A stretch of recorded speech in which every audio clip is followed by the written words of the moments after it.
Tá bonito hoje.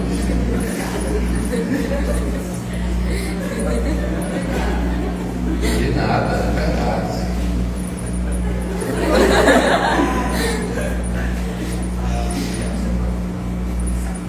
Vou completar ela. Boa noite, a paz do Senhor para todos. Amém. Vamos ficar de pé nesse momento, já abrindo as nossas Bíblias.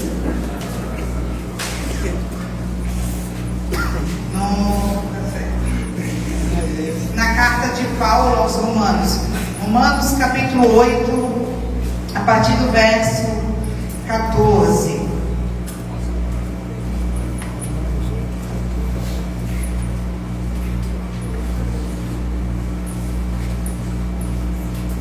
Romanos capítulo 8, a partir do verso 14, nós vamos ler até o 17. Quem não trouxe Bíblia já está sendo projetado aqui, vamos acompanhando. Romanos 8, 14 diz assim: porquanto todos os que são guiados pelo Espírito de Deus são filhos de Deus.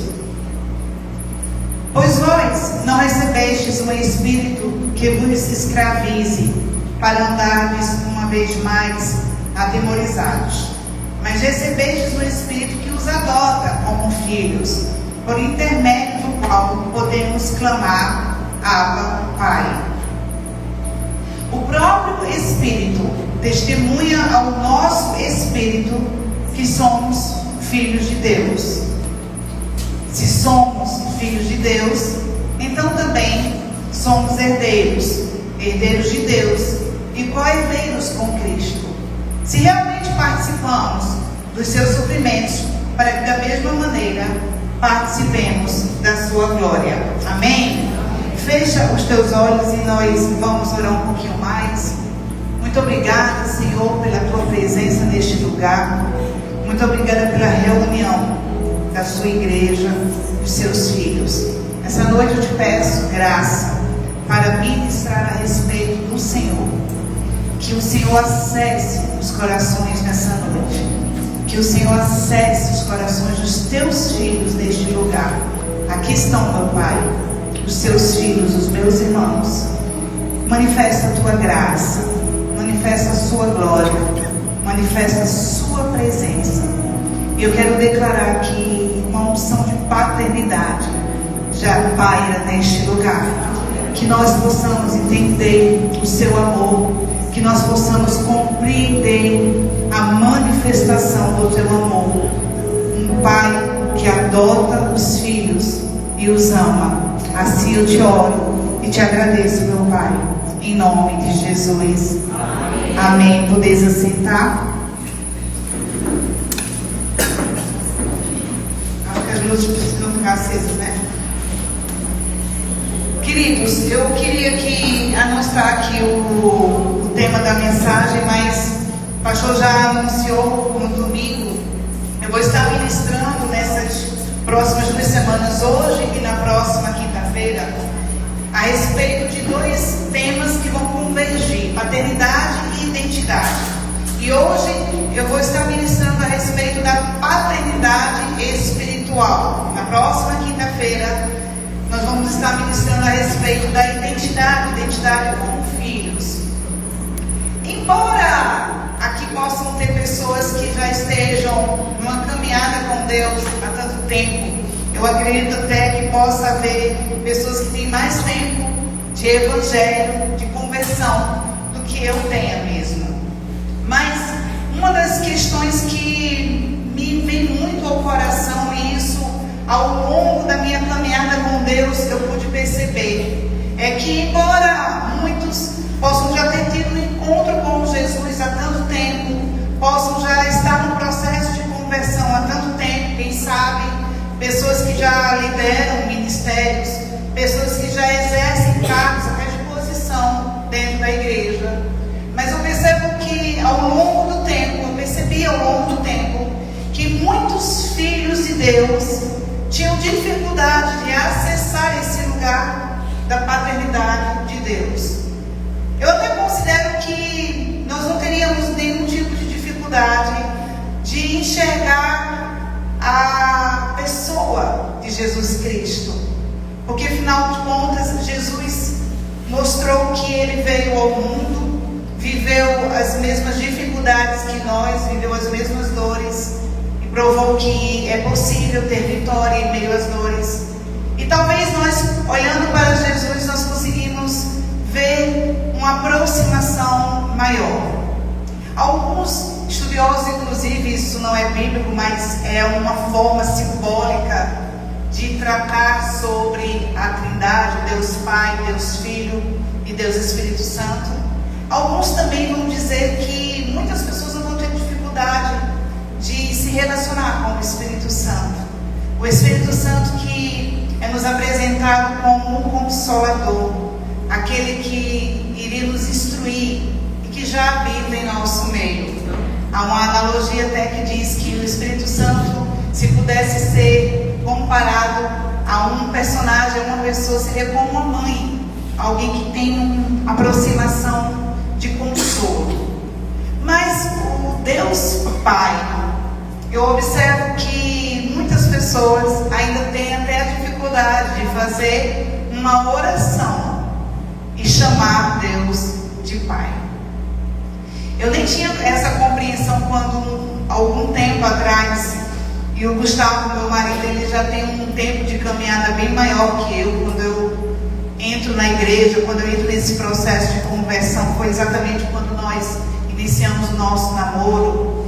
E algum tempo atrás ele me confessou que uma coisa chamava a atenção dele. Embora ele já tivesse alguns anos, inclusive, já exercendo cargo de liderança dentro da igreja, mas ele comenta que quando nós íamos orar juntos, ele percebia que a forma como eu orava para o Deus Pai parecia ser uma forma muito íntima, ao ponto inclusive de incomodá-lo, porque ele dizia: quem é ela para chamar Deus de Pai e de uma forma tão íntima? Eu não sabia o quanto para mim foi fácil, no meu início de caminhada cristã, me relacionar com Deus Pai. Porque afinal de contas, para mim, a figura do Pai não me remeteu a nenhum outro tipo de sentimento que não fosse proteção, direção, amor e segurança. Então, para mim, quando eu encontro com Jesus, eu acesso rapidamente a pessoa do Deus Pai com muita aproximação e com muito conforto. Porque para mim, relacionar a paternidade de Deus estava muito ligado diretamente ao meu relacionamento com o meu Pai terrestre.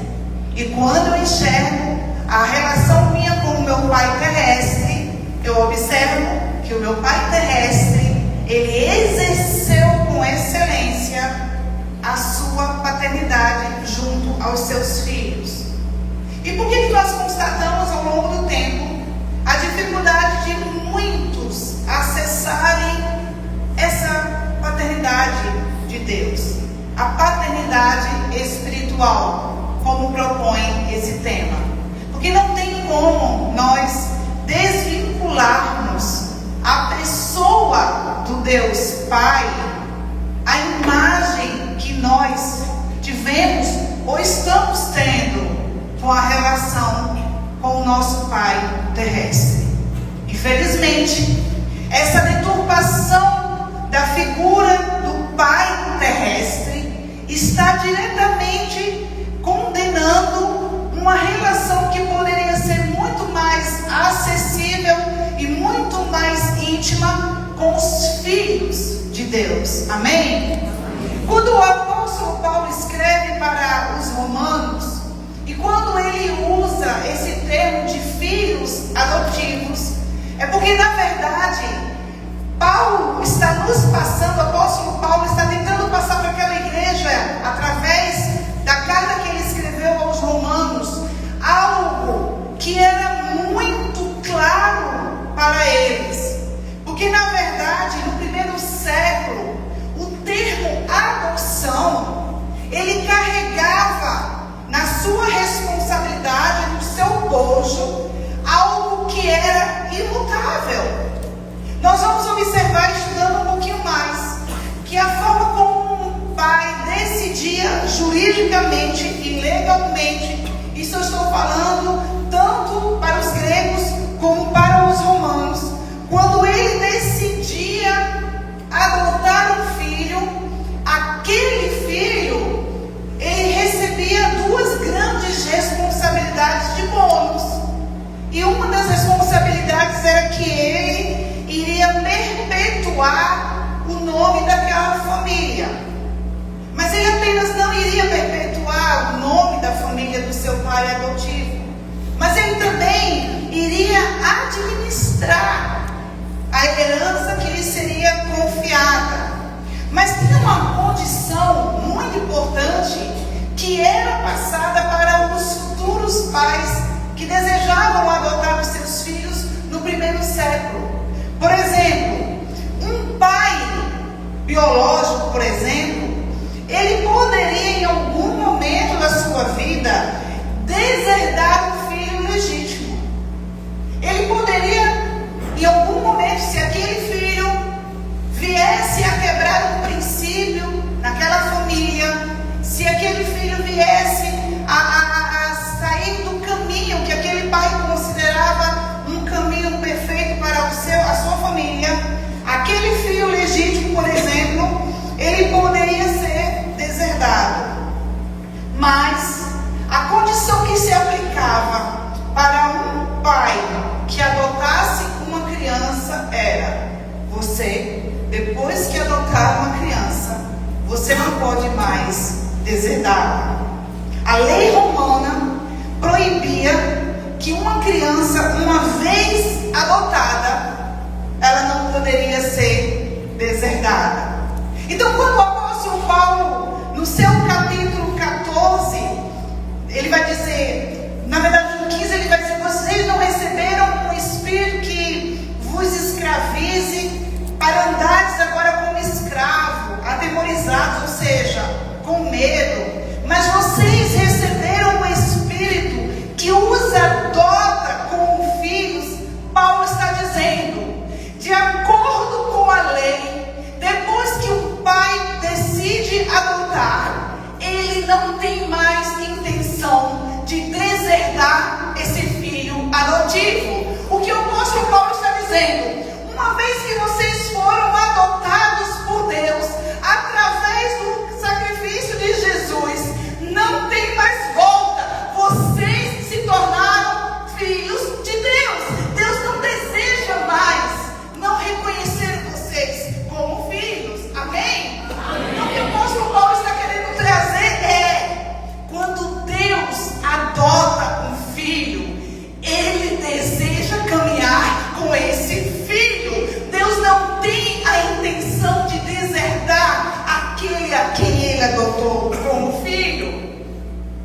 E isso é uma coisa tão maravilhosa, igreja, porque quando nós olhamos que não foi por nós mesmos, porque ele nos amou primeiro, e ele nos olhou e nos chamou e nos resgatou da condição que nós estávamos. Deus, ele nos escolheu para que nós pudéssemos ser novamente reconhecidos e vivos para um lugar de filiação com ele. Quando, por exemplo, Jesus que vem ao mundo para trazer salvação, e nós vamos ver que quando Deus vai endossar, respaldar o ministério de Jesus, naquela passagem que nós conhecemos, que após ele passar pelo batismo com água com João Batista, o Espírito Santo conduz agora Jesus para o deserto.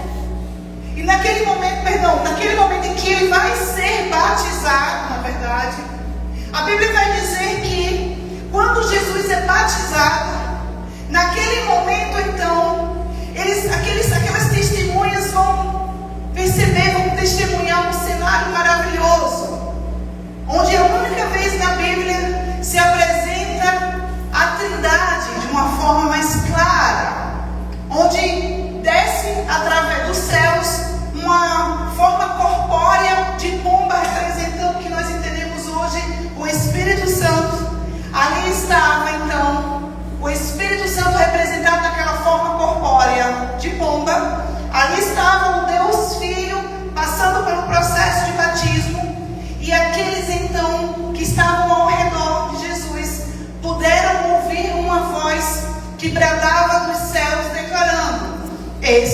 é o meu filho amado, em que eu muito me alegro, em que eu muito me comprazo. Você não vai observar que até aquele exato momento, Jesus ainda não tinha realizado nenhum milagre. Até aquele exato momento, Jesus não havia feito nada que pudesse trazer orgulho a Deus, que não fosse a pessoa do seu filho ali na terra. O que eu quero dizer com isso? Não importa o que você faça a mais e nem tampouco a menos, que possa aumentar ou diminuir o amor que Deus tem por você como filho. O que nós precisamos entender é: Deus, Ele é rei, nós somos seus súditos. Deus é juiz, nós passamos pelo seu processo de julgamento. Deus é Senhor e nós somos servos. Mas o relacionamento que Deus está querendo que nós tenhamos acima dele como rei, acima dele como Senhor, acima dele como juiz, é: Deus é meu Pai. Esse é o relacionamento que Deus deseja com os seus filhos. Porque quando Jesus, inclusive, interpelado pelos seus discípulos, que estavam acostumados a orar para um Deus distante, na cabeça dos discípulos não lhes passava a possibilidade de chamar Deus de paizinho, como o próprio Jesus ensina. Não passava, porque na cabeça deles era uma falta de reverência, como o que o marido falou uma época. Ele disse: que falta de reverência é essa dela? Orar para meu Senhor dessa forma. Mas é porque quando eu pensava, Carol, em Deus, eu pensava que eu podia acessar o coração de Deus e tocar e deitar a minha cabeça no seu peito, assim como eu fazia com o meu pai terrestre. Quando eu penso na figura de Deus, eu penso que nos meus dias onde eu estou, quem sabe, mais debilitada, mais fragilizada, eu posso deitar no seu colo e eu posso sentir Ele fazendo cafuné, porque Ele é o meu Pai e filho acessa o lugar onde o Pai está. Então, quando os discípulos chegam para Jesus e veem Jesus o tempo inteiro falando com o seu Pai, Ele lhes pergunta: Senhor, nos ensina como orar, porque até agora, quem sabe, nós ouvimos e nós estamos acostumados a usar vãs repetições. Nós estamos repetindo aquilo que as pessoas nos ensinaram. Mas quem sabe, quando os discípulos perguntam para Jesus, a ânsia deles era verem o que Jesus, mesmo sendo Deus e se apresentando como Filho de Deus, Ele escolhe muitas vezes sair do meio da multidão, se isolar e falar com o seu Pai. Quando os discípulos perguntam: ensina-nos como orar, quem sabe a expectativa que os discípulos de Jesus tinham era que, quem sabe, Jesus dissesse: assim como está escrito na Torá, assim como está escrito, quem sabe, pelo profeta fulano, você deve colocar a sua melhor roupa para mostrar reverência. Você deve, quem sabe, as mulheres cobrirem as suas cabeças para mostrar reverência. Quem sabe o formato que os discípulos esperavam que Jesus lhes mostrasse fosse um formato carregado de rituais e de religiosidade. Mas Jesus vem e apresenta agora um formato simples. Jesus diz: quando orares, tu vais entrar no teu quarto em secreto, e o teu Pai que está em teu quarto, ou seja, você entra no lugar onde Ele já está te esperando. Você fala com Ele em secreto e o teu Pai te ouvirá. E agora Jesus vai dizer: para vocês não vão orar com vãs repetições. Vocês não vão repetir palavras que às vezes só estão acostumados a falar, mas não estão saindo do coração.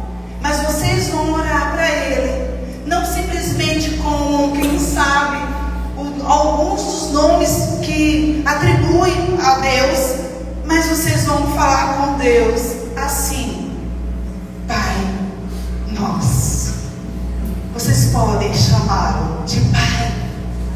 Jesus estava possibilitando agora que a paternidade de Deus fosse compartilhada para aqueles que também estavam sendo adotados pelo seu amor.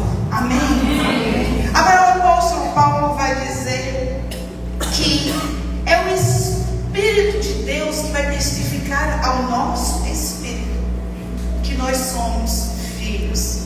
E enquanto eu estava preparando essa mensagem, me veio algo muito forte. E eu lembrei das minhas duas últimas gestações, das nossas filhas Rebeca e Giovana. Nós sabemos que os estudos já comprovam que todas as experiências que a criança ela passa no ventre,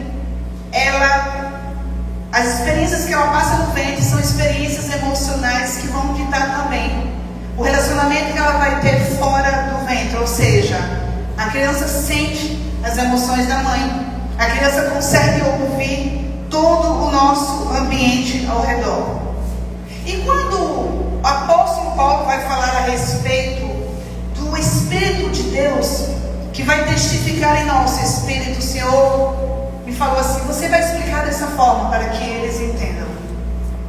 Quando eu estava grávida das minhas duas filhas, quando o meu marido chegava perto de mim e elas ouviam a voz dele, elas se mexiam na minha barriga. Quem é mãe sabe o que eu estou falando. A criança fica agitada quando ouve a voz do pai. E aí a gente que fica doida porque a criança está movendo, a gente chama para o pai colocar a mão no ventre e fala assim: sente agora a criança mexer. E sempre a criança vai mexer quando ela sente a mão do pai na nossa barriga. É, na verdade, uma relação que está sendo formada desde o ventre, um relacionamento que está sendo firmado. É o espírito da criança, a alma da criança reconhecendo a voz do seu pai.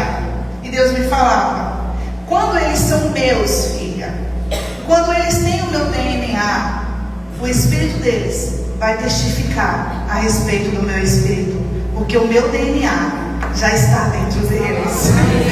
Porque nós já temos o DNA do nosso pai, nós já carregamos as características dele. Então o filho se parece com o pai.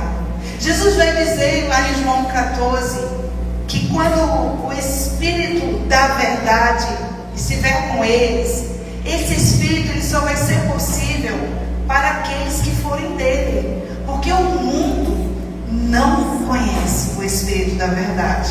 Então esse Espírito ele é selado, ele é a habilitação que nós temos na terra e nos céus de que fomos adotados por Deus através do sacrifício de Jesus. Amém? Por isso que quando você está num lugar onde o Espírito de Deus, o nosso Pai, está movendo, o nosso espírito também começa a reconhecer, porque nós entendemos que o Espírito nosso vai testificar e o Espírito de Deus vai testificar o nosso espírito. Mas eu quero dizer uma coisa, como eu iniciei na minha introdução. Se você for olhar as estatísticas, o grande problema da humanidade, isso eu não falo da nação brasileira, mas eu falo de um contexto geral e global. O grande problema da humanidade não é falta de trabalho. O grande problema, a maior tragédia da humanidade não é falta de relacionamentos duradouros e nem tampouco falta de dinheiro. A maior problemática que o ser humano, que a humanidade está vivendo é a falta da figura de um pai. As estatísticas, elas comprovam, e agora eu falando do Brasil, mais de 2,5 milhões de crianças, 2,5 milhões de crianças, isso é uma estatística de 2023, elas não possuem nos seus registros de nascimento o nome do seu pai. 90% dos presídios, os presidiários, eles foram criados e eles foram gerados em lares disfuncionais pela falta de uma figura paterna. Então, a maior problemática da humanidade ainda é a falta, a ausência de um pai. Por isso, comprova o que eu estou tentando falar para vocês. Por isso que muitos homens, muitas mulheres, quando entram na igreja, quando tem um encontro genuíno com Jesus, talvez tenham um pouco de resistência a chamar Deus de Pai, porque o espírito de orfandade está habitando ainda nesse coração. Por isso que Paulo vai dizer: vocês não precisam mais ter esse espírito de escravidão que tem atemorizado vocês. Vocês já foram adotados. E nós vamos ver que a orfandade, ela é real. O problema dos filhos órfãos é que muitos deles já foram abandonados pelos seus pais, antes mesmo de nascerem. Quantas mães, ao descobrirem que estavam grávidas e ao anunciarem para o seu companheiro que estavam grávidas, a primeira reação foi: aborta. Se você não abortar, eu vou deixar você. E se você decidir ter esse filho, eu não vou contribuir com essa criança. E a mãe, muitas vezes, impulsionada pelo amor que ela já sente pelo feto, ela decide levar adiante essa gestação.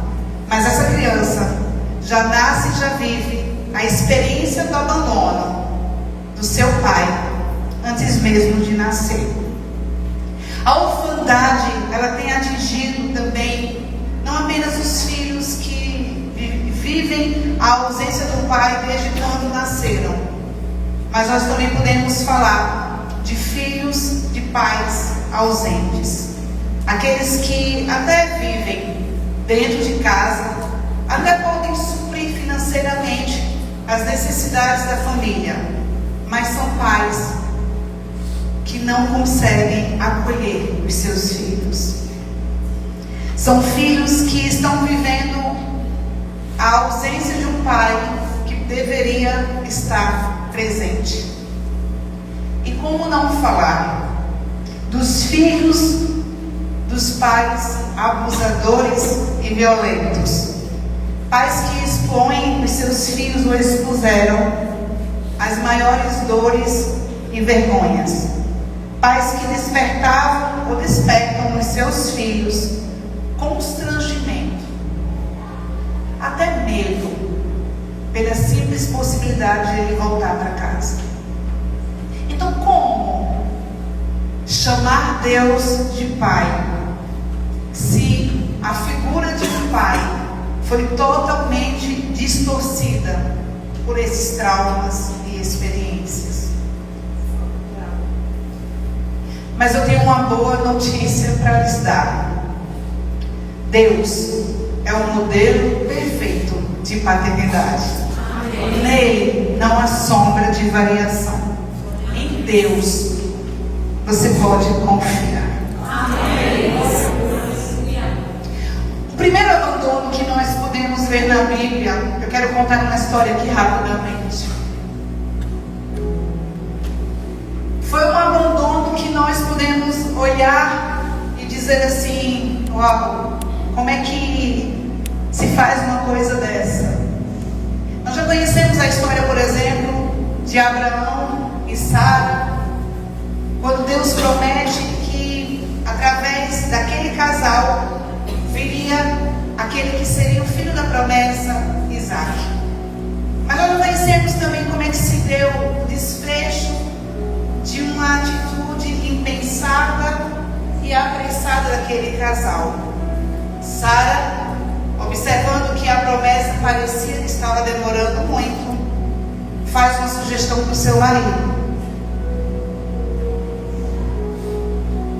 já que Deus está demorando demais com a promessa, vamos dar um jeitinho. Abraão: dorme com a minha serva Agar, faz um filho dela e ele vai ser o herdeiro. Agar não tinha nada a ver com o problema de Sara e de Abraão, mas era serva, e serva não dito o que fazer, era escrava.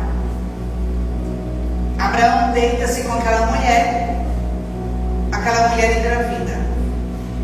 Na sua gestação ainda, já surge o primeiro problema. Agar, vendo-se grávida de Abraão, começa a provocar constantemente a sua senhora. Não sabemos por quanto tempo ela estava de gestação, mas entendemos que Sara, sentindo-se ameaçada, ela fala: Abraão, coloca essa mulher para fora. Ela está sendo um problema para nós. No primeiro momento, Abraão não hesita em satisfazer os caprichos de Sara. Quem sabe, ele queria menos um problema dentro da sua casa. Expulsam Agar para o deserto, grávida, não tinha nada a ver com a situação. Mas Deus encontra Agar no deserto. Para onde vais, Agar? O que pretendes? Estou fugindo da minha senhora Sara. Volta para casa, submete-se a ela, ou seja, se humilha mais. Agar volta, mas não volta agora apenas como uma fugitiva que decide no meio do caminho não mais fugir. Volta com uma palavra. O anjo que encontra Agar no deserto fala: estás grávida, é um menino. Deus já escolheu o seu nome, Ismael, e Deus fará dele um povo também numeroso. Mas volta. Passam-se os anos, Sara finalmente tem Isaac. Fica alegre, fica feliz, volta a sorrir. Só que no dia em que decidem circuncidar, eu acho que era só desmamar, acho que era só desmamar Isaac. No dia que decidem desmamar Isaac, Sara percebe que o filho de Agar estava rindo do seu filho Isaac. Agora, Sara está muito aborrecida. Passa na cabeça de Sara: esse menino vai ser o herdeiro no lugar do meu filho. Sara não compreendia que quem tem promessa, a herança não é repartida. Sara não compreendia que Isaac era o filho do milagre, que Isaac era o filho da promessa. E ninguém pode tirar a promessa de quem já Deus declarou. Mas Sara estava insegura. Então Sara, agora pela segunda vez, faz uma proposta para Abraão: expulsa esta serva e seu filho, para que ele não acabe sendo herdeiro como meu filho. A palavra acerca do filho de Abraão agora soa com dor. Não é apenas uma decisão de lançar no deserto uma mulher grávida, mas era o seu filho, a quem ele havia já convivido. Ele devia amar Ismael também, mas entristecido, preocupou-se. Contudo, Deus, a quem falava com Abraão, disse: Abraão, não fica preocupado. Não te lastimes por causa da criança e da sua serva. Tudo que Sara te pedir, você vai fazer. Porque realmente é Isaac a tua descendência. Mas do filho dela, eu também farei uma grande nação, porque ele também é teu filho. Então Abraão levanta-se cedo, toma alguns pães e um recipiente de couro e enche de água fresca e entrega a Agar e ao seu filho e despede-os à própria sorte rumo ao deserto. Agora Ismael vive um abandono de um pai. Deserto. O alimento acaba, a água acaba. Agora eram uma mãe com um filho, a própria sorte. Agar, observando que o seu filho iria passar pelo processo de morte no deserto, aquilo lhe parecia ser algo muito doloroso para ela viver. Agar decide deixar o seu filho embaixo de um arbusto e dar as costas para o seu filho. Seria algo doloroso demais ver o seu filho morrer diante dela. Ismael, uma criança, vive a dor do abandono paterno e agora a dor temporária do abandono materno. Ismael vive o abandono.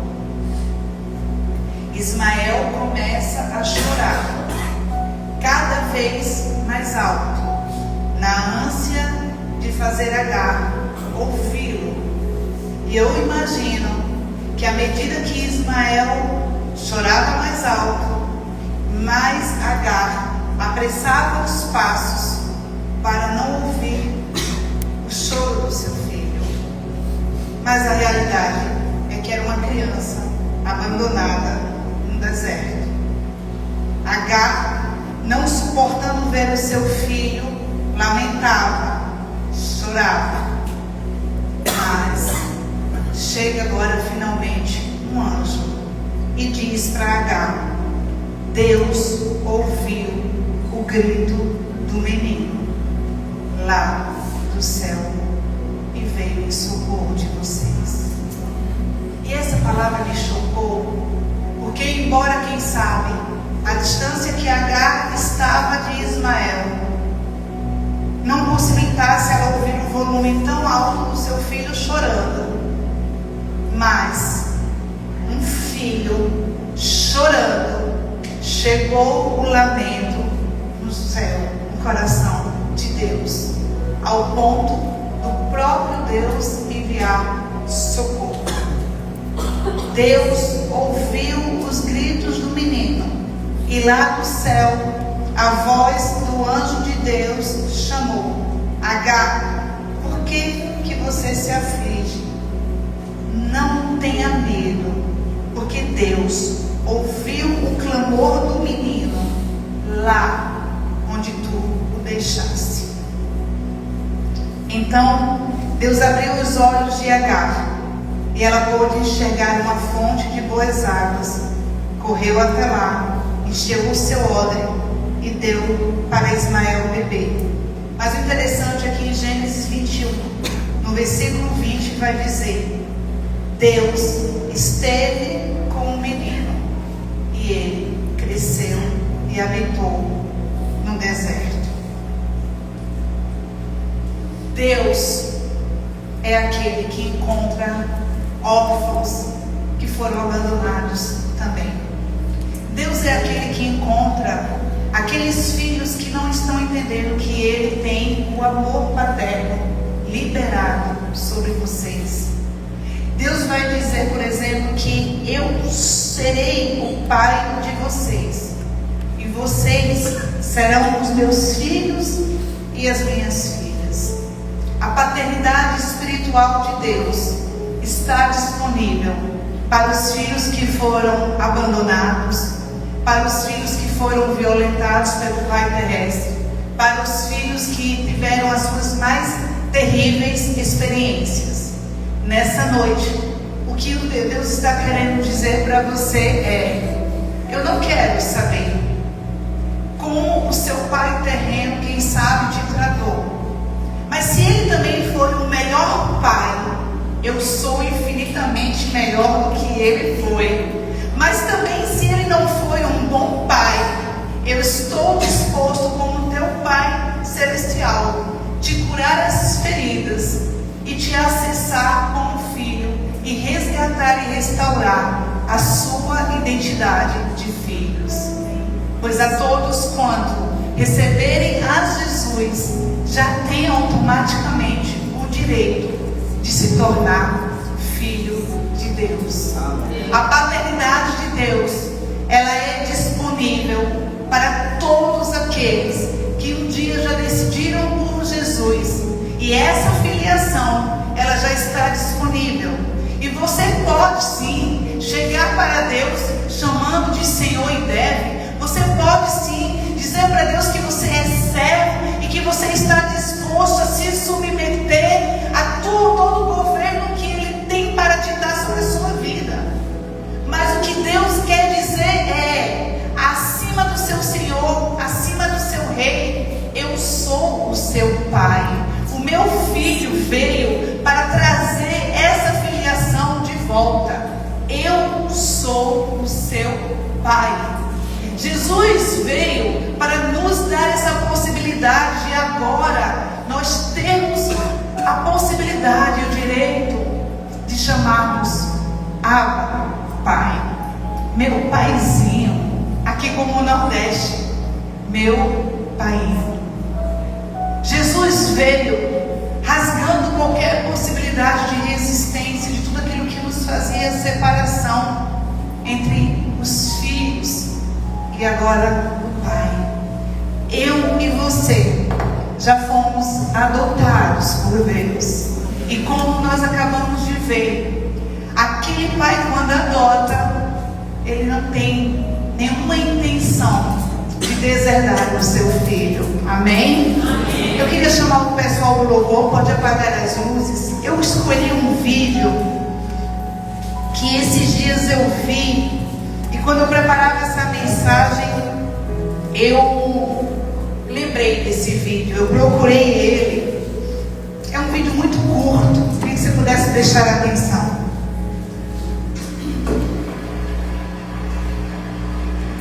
Motivos pelos quais eu devolverei o meu filho adotivo.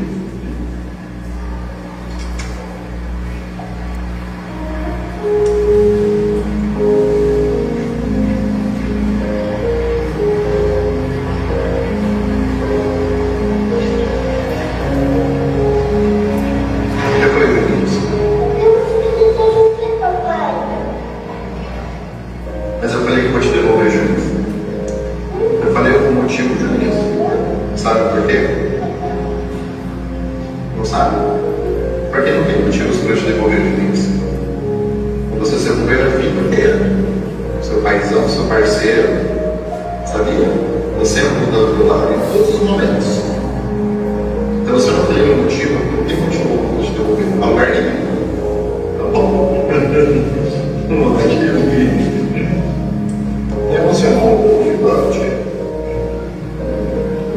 Você é muito especial para mim também. Também te amo. A vida toda, tá bom? Esse vídeo ele é real. Uma criança que passou pelo processo de adoção, porque já tinha passado pelo processo de rejeição. E o pai faz essa trend aí. E ele fala motivos pelos quais eu poderia devolver o meu filho. E aquela criança, sem entender muito, fica esperando. E aí quando o pai nada fala, ele pergunta: pai, você vai me devolver? Já emocionado, o pai fala: não, você não percebeu que eu não tenho motivos para te devolver? Porque eu vou permanecer com você, porque eu decidi te adotar. E quando eu adoto, eu não tenho intenção de deserdar. Essa é a intenção de Deus. Depois que nós nos tornamos filhos, através da aceitação do sacrifício do seu único filho, o amor de Deus foi tão grande por nós, que Ele não se contentou em apenas ter um único filho. Jesus desfrutava inteiramente da presença de Deus Pai nos céus. Mas Deus, olhando para o mundo, olhando para mim e para você, nos amou. E nos amou quando nós éramos pecadores. Nos amou antes de nós fazermos qualquer coisa que pudesse beneficiar a sua casa ou ao seu povo. Ele já nos amou. Deus já nos amou quando nós não tínhamos nada ainda de bom para oferecer. E o sentimento de Deus por nós, a decisão de Deus foi: eu não quero só ter um filho, mas eu quero ter outros filhos adotados pelo meu amor. Porque o objetivo de Deus não é que nós andemos longe dele. O objetivo de Deus não é que nós nos percamos e possamos ir para o inferno. Não foi para isso que Deus nos criou. Deus nos criou para viver a plenitude do relacionamento com Ele. Deus nos criou para que nós possamos chamá-lo de meu paizinho, meu pai. Então não importa o que até agora, quem sabe, te ensinaram sobre um Deus que pesa a mão, sobre um Deus que, quem sabe, você teria que chegar com tanta reverência. Não, Ele merece respeito, temor. Mas você pode chegar como quem chega para um pai, porque Ele é seu pai. Você pode chamá-lo de pai, mesmo que isso possa trazer para você algum tipo de dor, porque você está querendo e tentando associar o nome pai a essa figura que você vivenciou dores.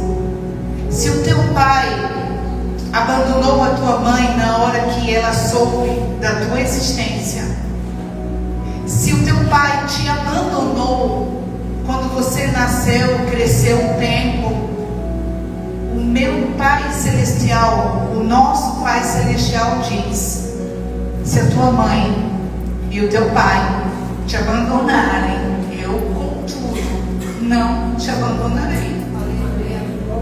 As promessas de Deus não são para deixar filhos órfãos, mas é para adotar em amor aqueles que desejam se tornar os seus filhos.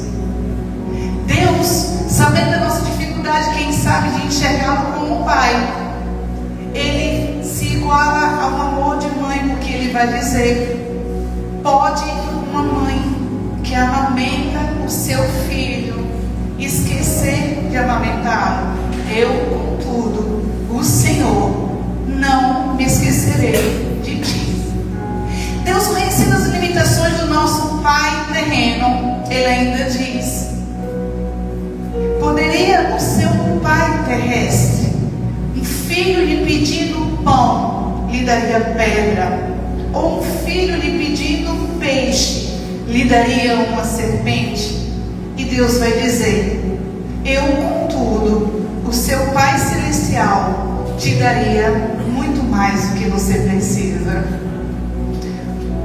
A paternidade espiritual, ela é acessível para mim e para você. E nessa noite, Deus quer curar a paternidade que, quem sabe, até agora foi distorcida pelo abandono, pelos traumas, pelas perdas. Nessa noite o Senhor quer adentrar o seu coração agora como um pai, um verdadeiro pai, um pai que se apresenta em amor. Nele você pode confiar. Ele não mente, Ele não abandona, Ele não vai te deixar. Ele não se parece em nada com esse pai que talvez você tenha tido. Ele não se parece em nada com a referência que, quem sabe, até agora você tenha tido. Ele é um bom pai. Amém? Então, enquanto nós vamos adorar através desse louvor, eu quero que você possa vir aqui à frente. Filhos feridos, filhos que estão precisando ser adotados agora nesse amor, acessar esse amor de Deus,